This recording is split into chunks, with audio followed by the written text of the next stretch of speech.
Hello everyone. Today's talk is titled The Domain of Ecstasy. And so there comes a point in the awareness of man where he finds himself being able to be a greater experience of the self. As you become a greater experience of the self, it's as if your limited ideology has just found a greater space to move in. So the movement of your thoughts will be different.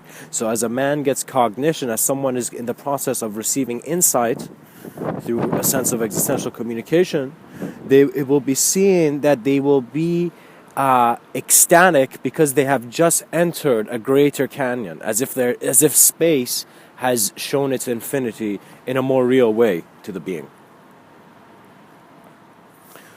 When that moment happens, you will feel that sometimes the bliss was always there. It's as if you were always having a great experience of life, but you were so distracted by not having a good one in your thought, in how you were thinking. And now there was a thinker that had something to lose.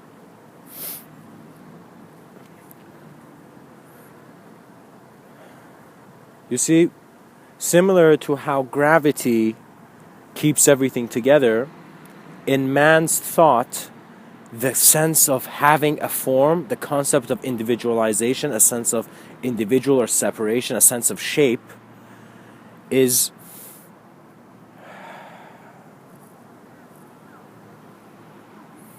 very similar to someone putting shades on and forgetting that they have shades. They have put shades. You always are having the ability to experience sunlight without the shades, without your glasses. So in a sense, the glasses are there in a choice, and for some reason you've worn them. For some reason you have come into this stage of life, regardless of whatever story people tell you or you hear from external reality. The being who is realized has found the innate trust and knowing of his being. In other words, it doesn't matter if his relationships suddenly get destroyed, his businesses get destroyed, his images, everything is taken away from him. It doesn't matter. He is still a very present awareness of life. And so that knowing is a certainty that is the observer of form, not the object that is being observed. In a sense, the object is real to you in your experience. So you will see sometimes as a moment of existence, the intensity in how you're experiencing your form cannot keep the illusion maintained. So in normal days, you could be just walking and suddenly, for example, you trip. In that sudden trip, in that sudden moment where reality just, you're so fragile, you could have died, for example, In that instant of shock, reality will seem new to you. We, as much as man will try, he will try to linearize space and time for himself. He will try to create a box in which he understands the contents in that box. But as long as he does that, there is no presence that can be maintained in an ordered way. So you see that it's not that compassion has,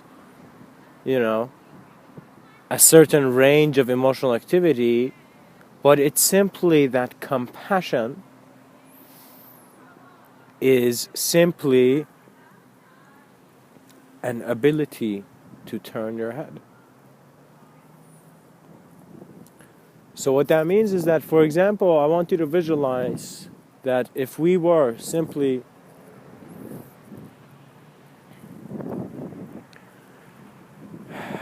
let's say a man who had built a great empire.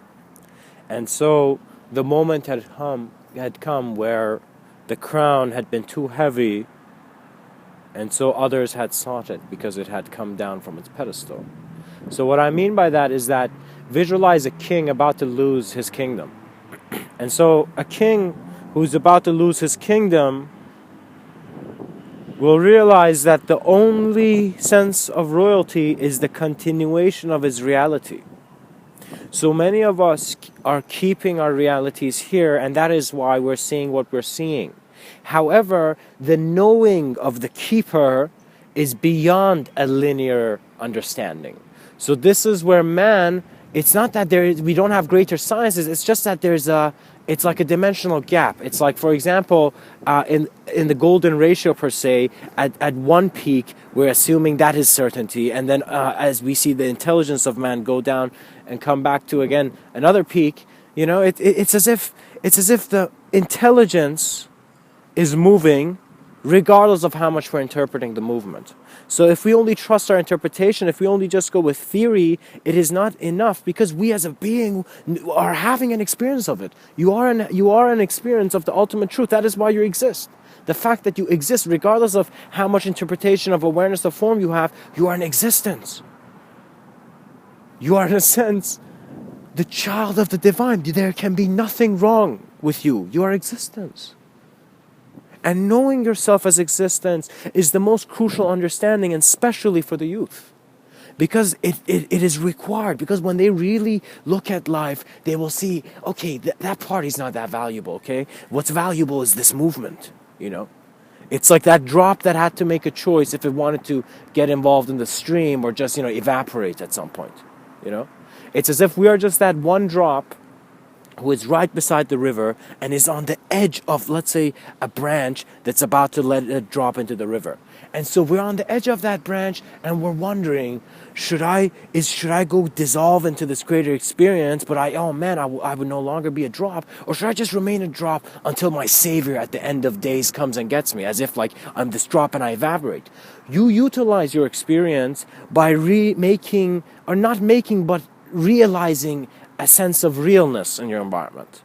If you are lazy, if you feel your life's boring and you feel like you're in a box, it's because you are not getting involved. Go wash yourself and get back in the game.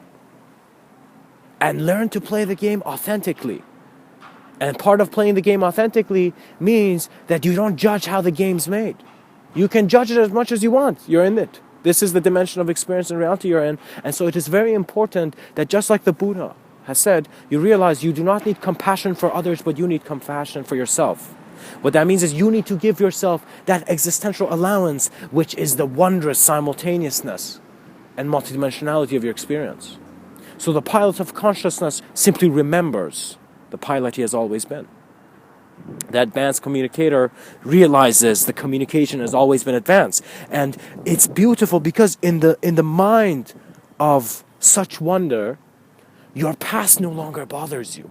It's as if you're like, it doesn't matter who I was in the past, because the ability I have to be who I am going to be is so vast that my past is only, it's as if you realize you are no longer needing memory, and it's as if you're no longer looking back at your memory, so you're not thinking like, oh, I'm this person from a past life, or this person, that's a story of the mind. In a sense, you're simply seeing that you're walking in such a knowing beyond your sense of space continuum as an observer, that space and time are simply how playfully reality is kept. Reality finds you once you know yourself beyond the self. It is only when you don't know it that reality can do something, that external reality can do something to you. This realization is a gift you give yourself by allowing yourself to be observant. So what Mr. Within is saying is it's the freest thing, and it's the most simple thing, and it's the most needed thing, in the sense that you require clarity, self-observance, self-awareness, self-remembrance. It doesn't matter how you interpret these words, just follow these words and what they mean to you, and you will find yourself in the pure lands you've always walked in. Because guilt is an acceptance of a reality where you have been accepted into a position in which a hierarchy is your dictation. But in an instant, the eyes can close and you will open them in the presence of a new sky and a new horizon. Remember, it's very important you go into this sense of alchemy within yourself, in the sense that you don't judge ideas. You're not here to give me your greatest idea. I'm not here to give you any idea. I'm simply here to do the best communication I can as a being. And so is everyone here. It's just that you need to become aware of it, that all of this existential communication that you are cannot just be maintained by thought. So if you think you're a thought, of course you're going to be depressed, It's like if the painter constantly keeps painting the wrong color, of course he's going to feel bad. Do you know what I mean? Like, you have to choose a different color. You have to choose a different approach to all those things that you call problems. All those things, all those concepts which literally when I was talking a minute ago you had no idea of until I brought the focus now. You see, reality is something in which you must playfully explore and understand. The youth remember this because a child, before being told who he is just a wild experience. It's just this energy that's just moving around. For example, when I was a kid, I would really spin around myself, you know. Me and my brother would spin around ourselves, you know. And it was just this thing where there was no reason for it, but energy was being expressed so beautifully. It's as if like there's no reason for the sun to give so much color to the clouds during a sunset to make such a gallery of life, but it's just there. You see, when you can't understand it, you are on that platform where you have a choice. And so that choice is simply, do I accept reality or do I not accept it? And you will see, if you don't accept it, you will go in a place where you will be self-observant for a little bit, but suddenly you'd make that into a reality. You see, if the mind is conditioned in trying to see what's real based on what's in front of it, you know, it can never have an understanding beyond the projector. So you must go within yourself and find a sense of sincerity that will create that is a platform for you to then experience life. So let me tell you this difference. This is Mr. Within's very important note to humanity, in that when a human being is looking at himself, it's very important that he gives the existential allowance to observe what that self is and the changes that it is. So what that means is it's okay for you to just tell yourself, yeah, I'm a human being, I'm comfortable with change. I mean, that's life. Life is changing. So I'm going to, for a second, sit down and be still and stop calling it meditation, but calling it a self-observance to life that is very deep. As I do that, then I will find myself in my greater ability to conceive reality. So you will see that if you asked the gods for a gift, it would not be a gift that you would understand that it's a gift. What that means is the greater intentions, if you really ask life an honest question, the answer you will get will not be words, will not be a solution, will not be some external conviction. It will be revelation. It will be as if the gods have allowed your mind to expand, not just give you temporal satisfaction. So if you choose temporal satisfaction, you're also choosing its imagery, and it's very important to be observant of its imagery. Because many people also go read about Eastern philosophy and they get it in these weird contexts. For example, the guy understands Eastern mysticism and says, oh man, this guy renounced all life. Maybe I'm doing the wrong thing partying on Fridays. No, it's just that the imagery that you have chosen for the value of the act is not giving you enough awareness of the actor. Because you need to be aware that the moment that you exist in, that the actor is part of all that it considers to be the play. And so you are the playfulness of life. That is the dance of chaos and order in new eyes. And perhaps in the eyes that me and my brother had when we were spinning around ourselves at a very young age. For no reason, you know. Just spinning, you know. It's as if like, gosh, we're going to play with the rotation of the earth a couple times before, you know. We play with toys. So, it's very important to be here to then see what's here. You see, it's very important how you also are introduced to knowledge. And I'm definitely going to do talks on knowledge and how to approach knowledge. But for now, I'm going to tell you, knowledge is not a solution. Because knowledge is how much you are getting involved in finding meaning in your duality by assuming you don't know enough of it. So, limitation is at times just a limited way of defining yourself. What that means is like, it's just like updating your iPhone, you know? It's like, you know, you don't need to convert, or you don't need to convince, or you don't need to say that, for example, you know, the phone is bad or the phone is purposeless. You just need to update your experience, and that your self-awareness will be a greater state of being where there is no problem even that can be conceived. So, what I noticed is that when I became extremely honest with myself, it was a favor not for anyone else, not for society, but for me. Because when I did, suddenly it's as if I stopped doing actions that were hurtful. I just suddenly became as compassionate as the Dalai Lama, right? I'm like, okay, let's see what this guy's doing. I like his style, So, so when you become this honest, you will see that it doesn't mean that suddenly you're a good person. It's as if for a couple years, I noticed just all my past actions. It's as if like when I became silent and when I was like, all right, I'm going to listen to my life, and my life was like, all right, thanks. Now this is all the stuff you've done. And it's just, I just bask in that overwhelmment of just, wow, look at all those things that I've caused that are making my life right now. Not that I just got an understanding of cause and effect beyond the movement of the playfulness of three birds, but I recognized limitation does not exist in a limitless sky.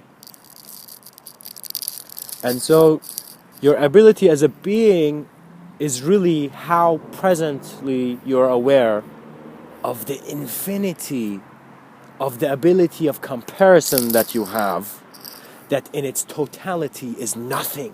So it's like after you have received all knowledge, you will realize the real knowledge is letting go of all of that and seeing the vastness of existential being. And that is what the mystic's eyes have been communicating.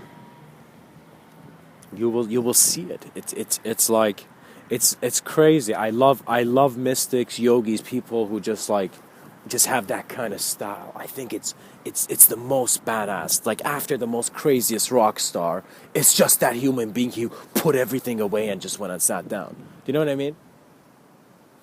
And inner awareness, or an awareness to what even an inside or a sense of Mr.Within or a sense of within, finding who's within means to you, is crucial. That is how your system gets updated, by you asking deeper and deeper I don't know questions. But right when you ask, you are asking I don't know after you've completely told life what you've known. So what that means is there's a difference between someone's like, okay, let's see, let's Google what life means, and compared to someone who has gone through so much fluctuations and so many life experiences to then come into the peak of their own mountain of reality, and on that peak look at the sky and be like, what else is there? And in saying what else is there, throwing all that you know to see what else there is to come back at you. Because when they say gravity, that's very awesome. Because there is a gravity to how great ideas also find you the minute you ask great questions. The minute you choose in your emptiness to become all that is shall choose to become through you. And so your eyes were never your eyes, and you were always laughing at how existence never existed. This is, of course, very playfully. This is not in a very logical context. This is actually in a way where it's an internal experience. So it's as if you've sat down on a grassy field and you're just sitting there and just contemplating life. It's a very simple thing, and it's always an awareness. It is actually one of the healthiest activities for, I believe, an awareness to the human mind. To become still in a world that's moving too fast.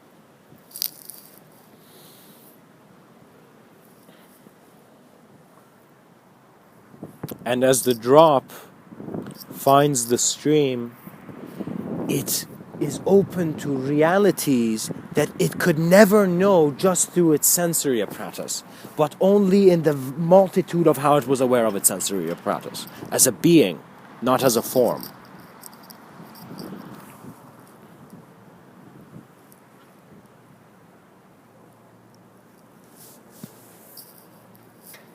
The grass is always greener when you take your shades off.